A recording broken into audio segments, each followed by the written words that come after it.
Hi, my name is Ryan Saranich, and today we're going to be doing a comparison between my original Theo Wanne Durga 1, the new Durga 3, and the Shiva 2 baritone sax mouthpieces. Based in Bellingham, Washington, Theo Wanne has been making what I find to be some of the finest mouthpieces for quite a long time.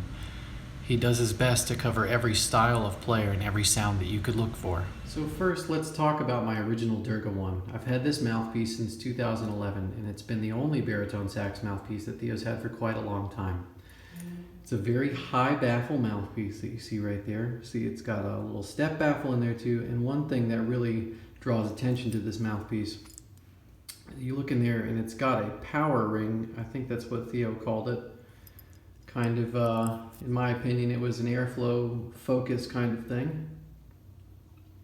The 3 still has a step baffle, but as you can see, the baffle is a little bit lower than it was on the Durga 1. Take a look at that. And here, let's look at this Durga 1.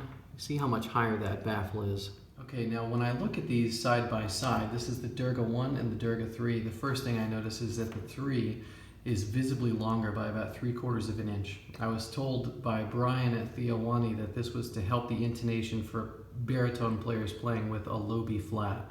One of the biggest differences that I see in the Durga 3 is that it does not have the power ring on the inside.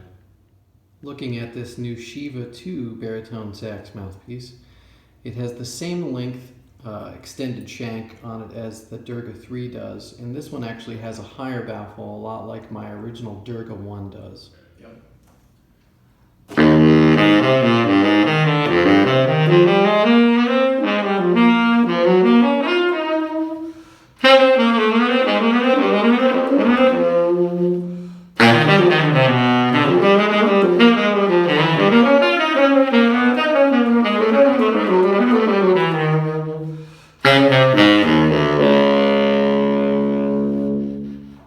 So this is my original Theo Wanne Durga 1.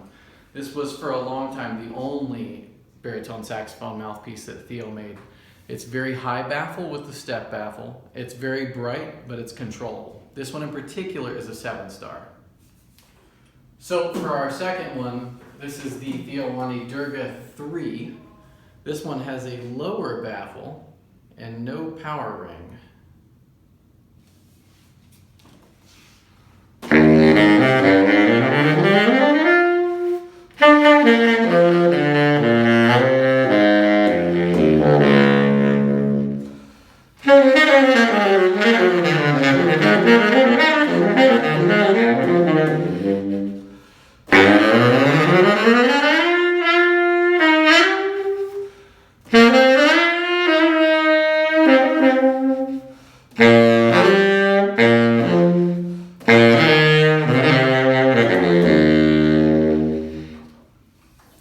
So this one for me actually plays a good bit easier than the old one. It does. The center of the sound is quite a bit more compact, or I should say focused, where the sound spreads a little bit more. It's got a little bit more body in the core, but it seems to be actually just a little bit brighter, surprisingly. Okay, so this is Theo Wanne's new Shiva 2. Okay, this has about the same baffle that the Durga 1 does. Very different profile in the chamber, and there's no power ring in there.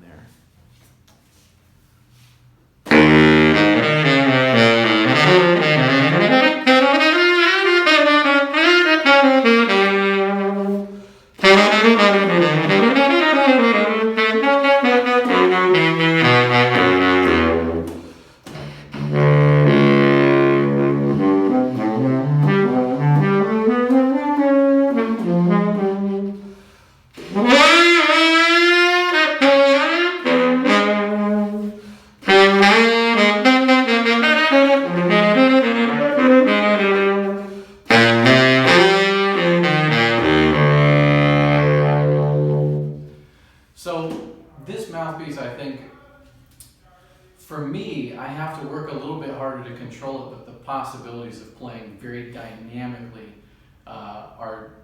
it's a little bit more of a drastic change on this mouthpiece than it is on either of my previous Durgas.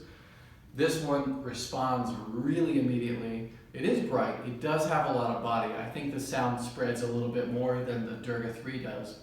And it's kind of a paint peeler when it needs to be. Hey guys, Ryan Saranich here. Just wanted to comment again on the mouthpieces that I've been trying out. We've been trying out the new Shiva baritone sax mouthpiece and also the Durga 3, which is the update for my Durga 1 that I've had for years. What I've noticed across the past couple days, immediately my intonation with a low B flat horn has changed and is really good. It's a lot less work for me. The tone on the Durga 3 is really husky. It's got a little bite to it, which I really like, and after also consulting with our front of house guy, Garrett Darlington, we've decided that the Durga 3 is the winner between the two mouthpieces. So I hope you get an opportunity to check these out for yourself, and here's one more sound bite of the Durga 3 baritone sax mouthpiece.